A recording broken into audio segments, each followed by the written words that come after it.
예, 먼저 한번 인사드릴게요. 예.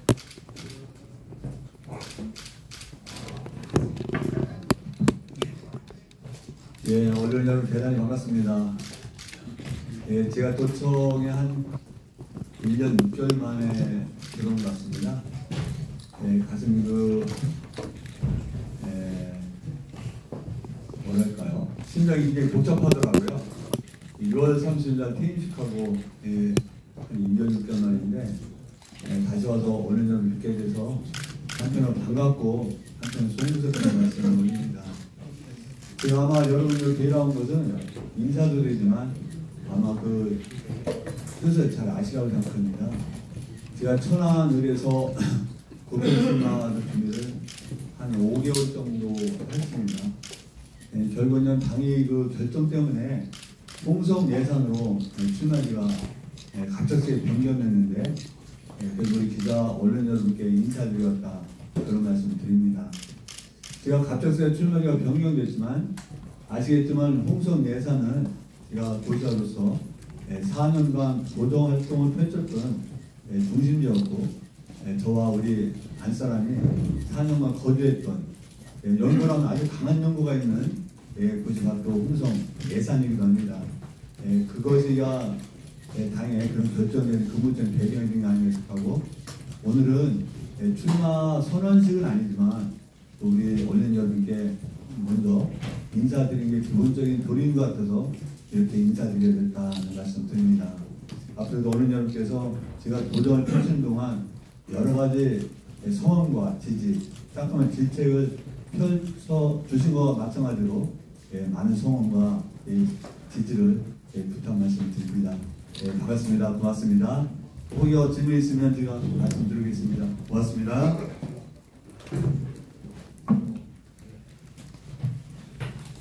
자, 여기 그 예산 홍성 그 군의원님들 다 오셨네요. 임종영 의원님 오셨고, 이정수 의원님 오셨고, 또 이정 의원님 오셨고, 다 오셨어요? 네. 신동 의원님 오셨고, 최상기 의원님 오셨고, 문명 의원님 오셨네요. 예, 김광수 기자님. 당 중진으로서 이렇게 계속했는데 이제 어제 인사 쪽에서도 지금 공천 상황에 대한 우려가 많이 나왔던 걸로 알고 있는데, 뭐 지사님 어떤 당사자이기도 하지만 어쨌든 당 전체 공천 상황을 좀 어떻게 보고 계신지 궁금합니다.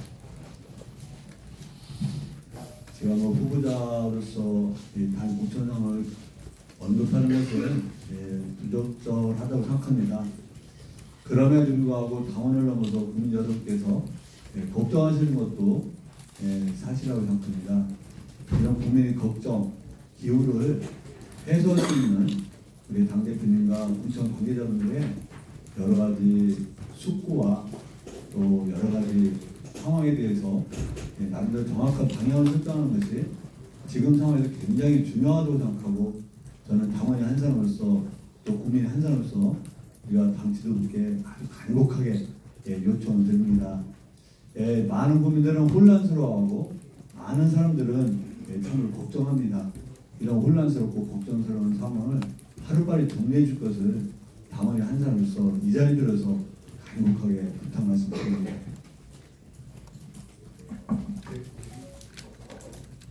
기자님 저기 기자님.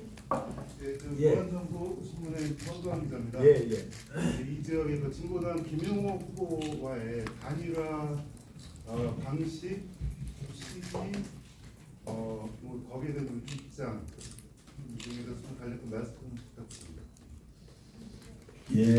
아주 당으로부터 정확한 기본적인 방향과 그 기준을 아직 전달받은 것 같습니다. 아마 그 틀은 전체적인 상황에서 당과 당의 어떤 그런 원칙과 기준을 세우는 것을 바탕으로 해서 결정이 되지 않겠느냐 이렇게 생각합니다. 당의 방침이 결정되면 김용호 후보님하고도 뵙고 여러 가지 세부사항을 결정했다고 생각하고 열린 자세로 임하겠다는 말씀을 드립니다.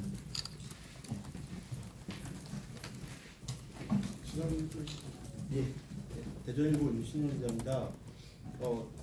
이 자리에는 김학민 후보가 전 후보님이 안 보이시는데요. 앞으로 어떻게 좀 협력을 해나가실 것인지, 그리고 홍보 전략은 어떤 식으로 이루어지실 건지 이제 김학민 후보님은 제가 두 차례 뵈었고요. 어제도 뵙고 한 1시간 반 정도 대화를 나눴다 그런 말씀 드립니다.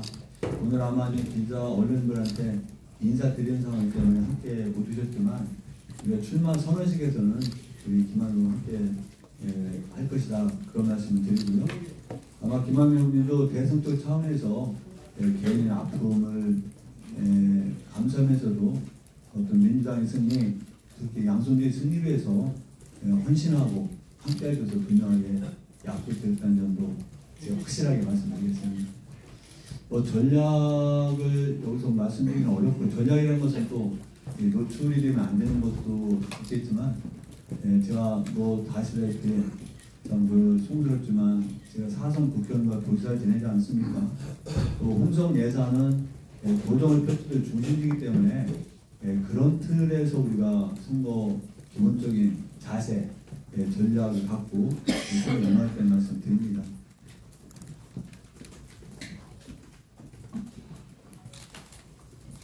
한 가지 더 뭐 아직 뭐 상대방에서 뭐 지사님을 직접적으로 겨냥하는 것도 분명 없긴 한데 아마 이런 공격이 있을지 않을까 싶으니까 천안을 해서 이제 홍성 예산을 보셨는데 뭐 만약에 안 되면 또 떠나시는 거 아니에요? 이런 공격이 좀 있을 수 있지 않을까 싶은데 그런 부분은 좀 어떻게 대비를 하고 계시나요? 제가 뭐 다른 부분 말씀할 거는 아니지만 아마 저랑 상대하는 후보님도 마포에 계셨다 오신 거 아니에요? 그 과정은 제가 모르겠습니다만 저는 그 당의 요청을 수행했고 더구나 뭐 저처럼 확실한 연고가 없잖아요.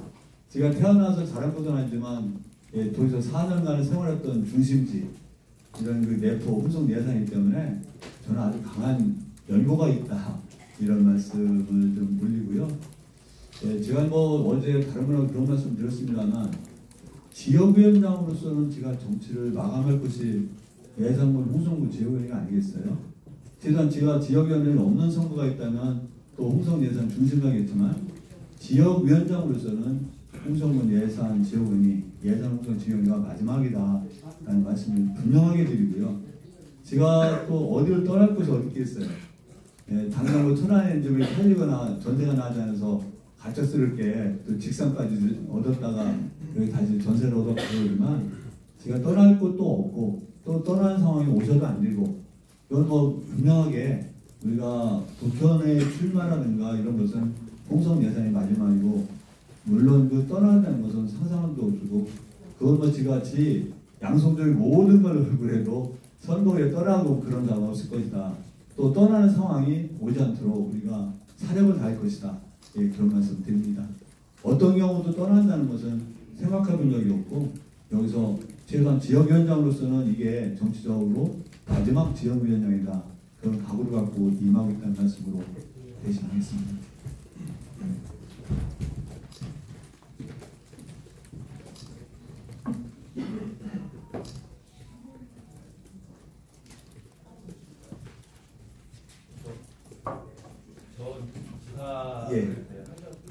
현재 도정에 대해서 좀 어떻게 보고 계시는지요?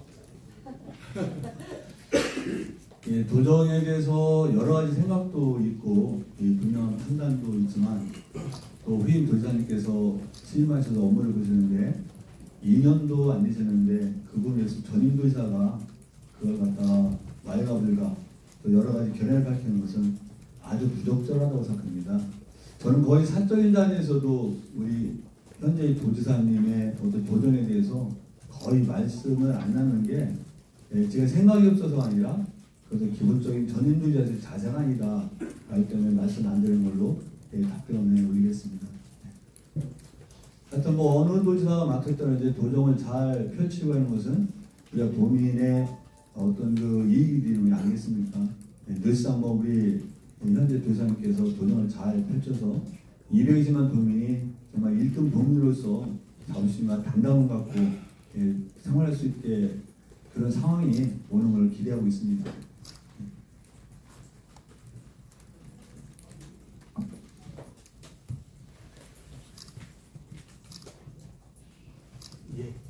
행정부의 전역적으로 있는데요. 예비 후보 등록까지 행정부가 수동이라고. 네.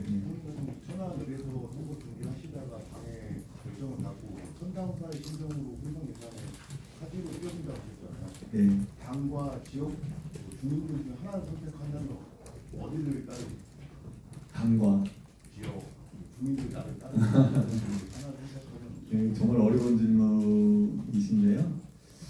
저는 늘상 그런 정치를 하면서 처음부터 끝까지 일관된 생각에 당이 아주 중요합니다.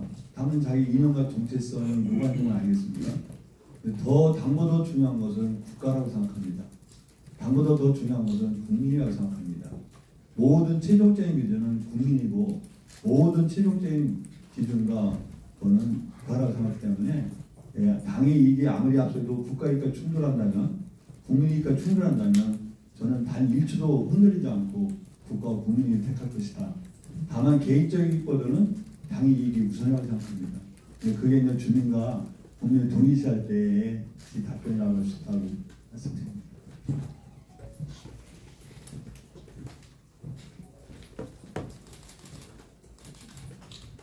또 하도 네, 그럼 어제 엊그저께 이제 윤석열 대통령이 민생 토론회 가지셨고 뭐 나름대로 순서권 현안에 대한 뭐 지지를 지원하겠다 약속하셨는데 한편으로 좀 이렇게 너무 선거를 앞둔 시점에서 약간 뭐랄까 적절 않다는 비판도 있는 것 같은데 지난주는 어떻게 보셨는지 궁금해요. 매우 부적절하다고 생각합니다. 선거가 한 45일 정도 남은 상황에서 대통령께서 민생 토론회를 통해서 정국을 순회한다는 것은 누가 아무리 양보해서 판단해도 이거는 광의의 선거운동이다. 일방적인 선거운동이기 때문에 이거는 법적인 문제를 떠나서 정치적으로 그렇게 해서는 안 된다고 생각합니다. 더구나 대통령께서는 우리가 민주 지도자가 선출된 민주 지도자가 한 1년 6개월 정도가 그 언론과 함께 기자회견을 안 하는 것이 우리 현재 대통령이신데 그건 절대 있었지 않고 우리가 언론을 통해서 우리가 민생 토론의 어떤 방향을 수정하고 그래서 정책을 펼쳐야지. 예를 들어서 그 대통령께서 이 지역 저 지역 다 다니면서 민생 토론을 통해서 여러 가지 지도자들을 모시고 한다는 것은 누가 뭐래도 명명백백하게 이것은 광의 선거운동이다. 대통령 선거 개입이라고 할 수 있을 정도 그런 생각이 들 정도로 저는 아주 부적절한 그 대통령님의 행동이라고 생각합니다.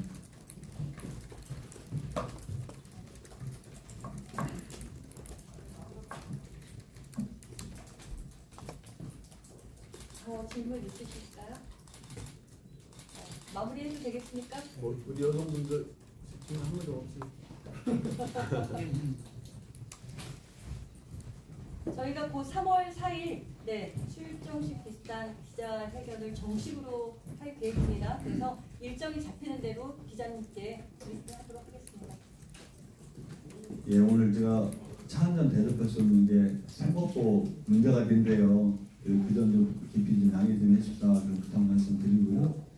오늘 아마 여러 공약이라든가 정책 부분에 대해서는 제가 말씀드리지 못했는 게 아마 3월 4일 정도에 정식 공식 출마 기자회견이 있고요. 그때 여러 말씀을 드리고 혹시 못다한 질문 있으시면 그때 상세하게 답변해 올리겠다 이런 말씀드립니다. 우리 언론 여러분 이렇게 함께해서 대단히 반갑다는 말씀을 다시 한번 드리고요. 제가 서두에 말씀드린 대로 저에게 집착해 주시면 따끔하게 집착해 주시고 또 성원해 줄 것을 성원해 주셔서 제가 그 앞길에 여러 가지 동반자 역할을 했으면 좋겠다는 부탁의 말씀으로 어울려 드리겠습니다. 고맙습니다.